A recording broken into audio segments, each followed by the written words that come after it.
My name is Jackie Bantle, and I am the Ag Greenhouse Manager at the University of Saskatchewan.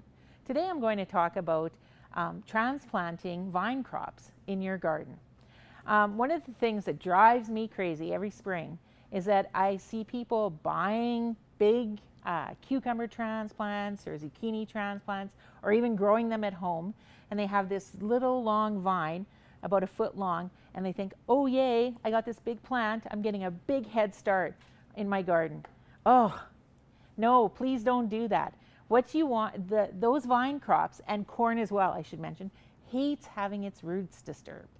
And so if you plant this big plant, you're going to put it in your garden, and it's just going to sit there and go, what just happened? My roots are all wrecked. And it's going to sit there for a couple weeks and do nothing. So you're better off just to grow a small transplant, okay?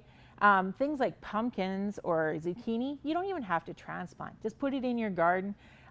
If you want to give it a little head start, put a nice clear plastic over it just to warm up the soil and get it going. As soon as it emerges, remove that clear plastic, okay? But better off yet, you can start your little plants indoors, but just 2 weeks before you're going to put them out, not like 4 or 6 weeks. And so you would grab something like this, like a little Jiffy 7 peat pellet, okay, and that's what they look like when you purchase them. And then you soak them in water, and if you put them in warm water, they'll expand to this size in about 20 minutes or so. So you have this little peat pellet, you can see there's almost like a little hole here, and you just stick the seed in there, cover it up, and then you put this in a tray, and you cover it with a clear top or even just a piece of plastic just to keep it moist. And you put it in a nice warm location, and even where there's some sunshine, that would be perfect. So in a south window in your house, okay? After you plant it, don't water it, okay? Just let them sit there. If they're covered, they're not going to dry out. The first year I did this way back when I was a little kid, and I was, all worried about my little plant, and so I kept watering it. And there was another student who was also with me at the time going through school, and he was kind of competitive. And so he planted actually some cantaloupe seeds, and it was cantaloupe that we were doing. So we did it at the same time, and here I was watering, and I'm like, I'm going to have better plants than this other guy. And all of a sudden his started germinating, and mine weren't coming up at all. And so I was like, oh, what's happening? Well, probably needs a little bit more water. So I kept watering them, and his plants kept emerging, and this guy was known not to take very good care of his plants. So pretty soon all his plants are up, and none of mine came up. So I started looking in the Jiffy 7, and here all the seeds had rotted. I overwatered it. I killed it with kindness. So because this is peat moss, it holds the water really well.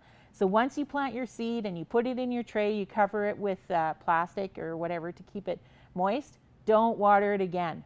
And pretty soon your seeds will start to emerge. So whether it's a cucumber plant or a zucchini or a squash or a pumpkin, you just leave it until they start emerging. Once they start emerging, definitely take it out from under the plastic and put it in another location where there's sun. And now you can start watering it because it's going to be using the water, and the water will be evaporating. But again, you should only be doing this about 2 weeks before you want to transplant it into your garden. So all you're going to have is a small little seedling. It'll have 2 cotyledons, and the cotyledons are the newest leaves that come out, the first leaves that come out, and then the next leaf that comes out is the first true leaf, they call it. And it doesn't look like cotyledons. It looks like the actual leaves that we usually see on the plant. So once you have 1 true leaf, that plant is ready to go. You don't want to start getting 3 or 4 true leaves. 1 or 2 true leaves is plenty. And if you just have cotyledons, you can plant it out like that. So there might not be very many roots coming through here, or there might be a few roots coming through, but whatever the case, don't disturb the roots when you're planting it in. So you want to take this out to the garden when all the possibility of frost has passed. And what you need to do is first you'll set it outside to harden it off. Don't take it right from inside a nice warm house and put it out in the garden right away. Just set it outside during the day for a couple hours, and then in a few days it'll be ready to go in the garden. When you plant this little Jiffy 7, make sure that you completely cover that Jiffy 7, because if you leave any part of it showing, it'll act like a wick and draw the water away from the plant. So you want to make sure that the Jiffy 7 is covered and put it in your garden. and hopefully you'll get some nice warm weather and it will start to grow. Now, sometimes people say, well, I don't want to buy these Jiffy 7s. I don't want all this netting stuff in my garden.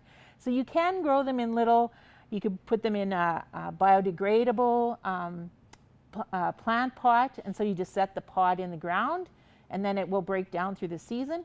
Or sometimes you can make these little newspaper pots. Some people have done that. And you put your seed in, and then again, you just set it in the ground. The key to transplanting vine crops or corn plants is do not disturb the roots and do not put in an overly big plant. You want to just have a plant that's a few weeks old and you set it in the ground just to give it a head start.